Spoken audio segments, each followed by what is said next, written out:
Hey guys, what's going on? It's Titan here once again, and we are back with the last episode of Road to Hero Gear Outfit. And this episode we are going to be covering FIREBREAK head and body challenges. Last episode we did cover the Spectres, so if you want to check that out, it's right down below in the description. Again, in order to unlock the hero challenges, you would have to complete every single challenge with every single specialist in the game, and then you will have access to the hero gear, of course. Now for the body challenge, all you would have to do actually is to kill 6 enemies with the Purifier in a single game. Now again, as far as the class setup goes, use whatever gun you play best with. Again, for the perks, use Flak Jacket against explosives and grenades, and of course Overclock to build your ability up way faster, and Cold-Blooded so you won't be targeted by sentry guns and all those stuff, and of course Hardwired, which means that you will be immune to counter UAVs and, you know, of course EMP grenades, trip mines, and also Tactical Mask against flashes. Now you can get it up to 2 to 4 times in a single domination game. Also, playing domination will help a lot in completing these challenges since the objective games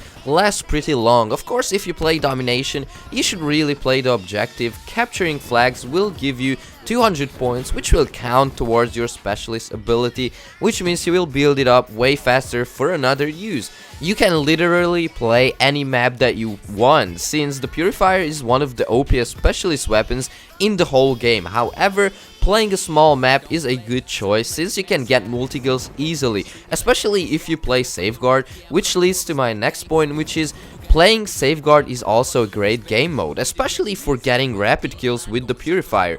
Also, the reason being is because you can build up your Purifier ability, then rush to their own spawn, since the enemy only spawns at their own base, and just burn them to the ground. There were times when I got 5 kills just off the spawn in a Safeguard match, since they were all spawning at their own base that they had to protect. Now, the Purifier ability lasts the longest out of all the other abilities. This means that you do not need to rush with it, and you should take your time. If you fire with the Purifier, then the ability drains somewhat faster. However, if you do not fire with it, the ability drains extremely slow, which is a really good thing. And I would actually advise that you do not spam the Purifier unless you see at least 2 to 3 people in front of you. Now, the Purifier also has an insane range, so it will be effective on short to medium ranges. Also, you don't need to hold down the fire button with this weapon. It is just enough if you touch someone with your flame and they will die. This just means that you do not need to burn the hell out of people. It is enough just to tap them once so the flames will get to them.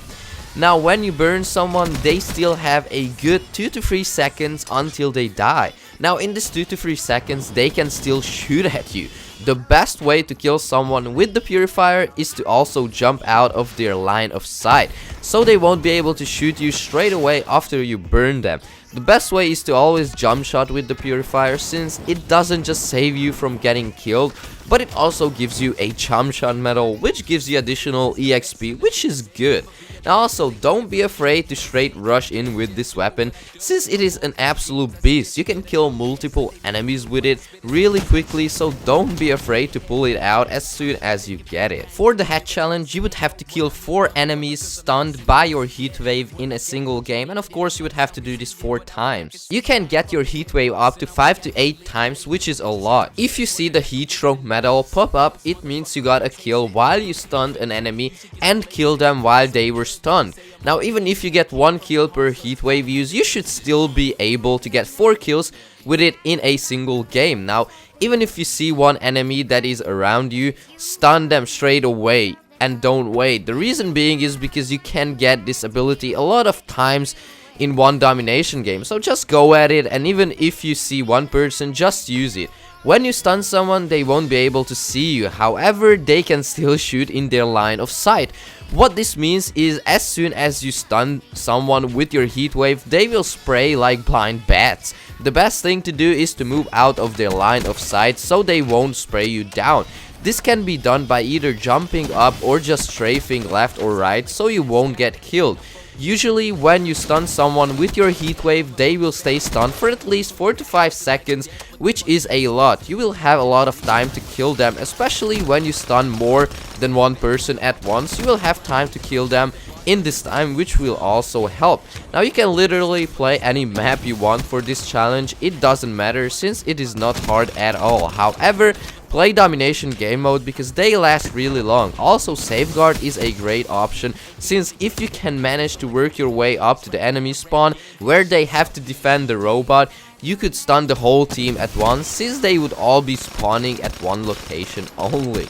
But this was the video, guys. I really hope you guys have been enjoying it, and this was actually the last episode of our Road to Hero Gear outfit, and we did cover every single specialist in the game, and now it's finally over. Again, thank you guys so much for all the support on the series, and thank you so much for watching. If you guys actually have any suggestions of what tutorials I should make next, let me know in the comment section below. But again, thank you so much for watching. Thank you so much for all the support. For 200 subscribers, it means a lot to me. Again, stay well, stay awesome, and I'll see you in the next one. Peace.